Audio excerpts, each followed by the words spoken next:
Ay, nagutom na ako. Day, may nakita ka bang may naglalako ng isda dito? Naku, boss, matanda na lang ako pero hanggang ngayon hindi pa rin ako nakakakita ng isdang naglalako.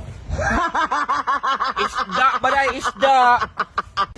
Boss, Eh, wala kami order niyan. ha? Sino nagsabi sa iyo, boss, na order nyo to? Gusto ko lang ipaalam sa inyo, boss, na ulam namin to, boss. Manok to. Baka kasi, boss, pag naluto na, sabihin nyo, ay, noodles lang yan ng chicken flavor. Manok to, boss. At isa pa, cash to. Kasi, kaunting angat lang ng tao sa buhay. Ang dami nyo nang sinasabi. Meron pa, boss, ha? Ito, boss, oh.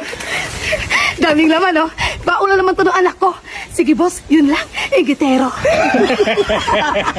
Day, hanapan mo nga ako ng bunlis na bangos. Sige, boss! Boss, pinapahiya mo lang ako. Bakit, Day? Kasi sa marami ng tinanong ko, tinawanan lang ako. Kasi wala daw homeless na bangos. Day, bunlis, Day! Mali pala ako, boss.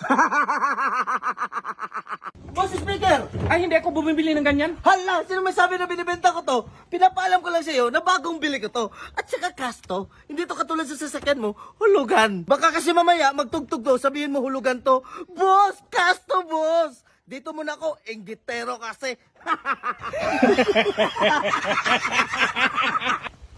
Hoy, Kalbo, kapag may naghanap sa akin, sabihin mo wala ako, ha? Si boss, ano po atin? Saan si B-Max? Ah, wala rito? Siya po kasi nanalo sa parapol namin na sasakyan. Ay! Anong wala? Sir, magpirma ako, sir!